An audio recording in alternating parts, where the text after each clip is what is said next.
আজ রবিবার 18ই ফাল্গুন 2024 সালের 2রা মার্চ। কর্কট রাশি, কর্কট লগ্ন, ক্যান্সার সাইনের জাতক জাতিকাদের আজকের দিনটি কিন্তু মধ্যম প্রকৃতির অতিবাহিত হতে চলেছে।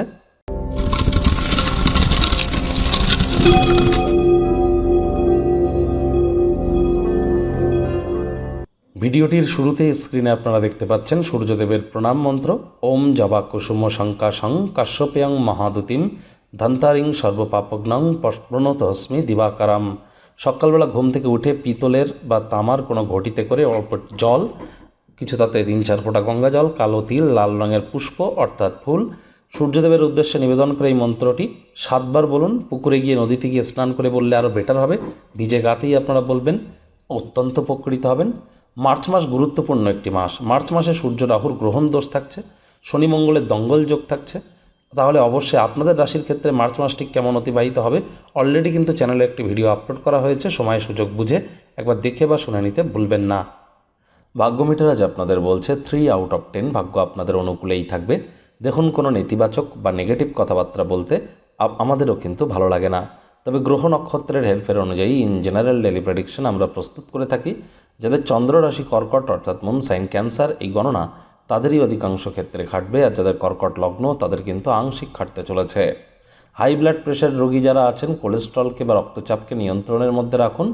আজ নতুন উদ্যোগ পরিকল্পনার পাশাপাশি নতুন নির্মাণ কার্যকে পিছিয়ে দিন। যারা চাকরিজীবী আছেন তারা অফিসে কম কথা বলে কাজ বেশি করুন। রবিবার হলেও অনেককে অফিসে যেতে হয়। দেখুন, নেতিবাচক কথাবার্তা বলতে কিন্তু আমাদেরও ভালো লাগে না। গ্রহ নক্ষত্রের হেরফের অনুযায়ী ইন জেনারেল ডেলি প্রেডিকশন আমরা প্রস্তুত করে থাকি। আজ আপনাদের উচিত ব্যয়বহুল একটি দিন খরচকে নিয়ন্ত্রণের মধ্যে রাখার। আজ গৃহে কোনো অপ্রত্যাশিত অতিথির আগমন ঘটতেই পারে, যার কারণে দীর্ঘদিনের কোনো পরিকল্পনা ভেস্তে যেতে পারে। মেজাজ হারালেও ক্ষতি। অবশ্যই মনে রাখবেন, অতিথি দেব ভাবা, এই ভেবে তাদের সেবা বা শুশ্রূষা করতে যেন ভুলবেন না। পরিবার পরিজনদের উপরে দমনমূলক অ্যাটিটিউড যেন বজায় রাখবেন না। ছোটোখাটো ব্যাপারে অন্যের ভুল ত্রুটি ধরার স্বভাব থাকলে ত্যাগ করুন, তা না হলে সম্পর্কের অবনতি হতেই পারে। আর্থিক ক্ষয়ক্ষতিও হতে পারে, যার কারণে আপনাদের কিন্তু একটু সাবধান থাকতে হবে। আর আপনার পিতামাতার স্বাস্থ্যের কারণে অতিরিক্ত অর্থ ব্যয় হতে পারে। সেখানে অর্থ ব্যয় হলেও সম্পর্কগুলি কিন্তু শক্তিশালী হবে। আজ ভালো ধারণায় পরিপূর্ণ আপনি থাকতেই পারেন। পছন্দের ক্রিয়াকলাপ আপনাকে প্রত্যাশা বহির্ভূত লাভ দিতে পারে, যদি দিনের শুরুটা আপনারা যোগব্যায়াম, ধ্যান, প্রাণায়ামের মাধ্যমে করেন। সন্তান সন্ততি থেকে থাকলে তাদের দিকে কঠোর সজাগ দৃষ্টি বজায় রাখুন। অসৎ সঙ্গে চলে যেতে পারে, চোখে চোখ রেখে খুব ইজিলি মিথ্যে কথাও বলে দিতে পারে। প্রেমিক প্রেমিকা, স্বামী স্ত্রী উভয়ের ক্ষেত্রেই বলবো, রূঢ় বাক্যের প্রয়োগ, অশ্লীল ব্যবহার যেন করবেন না।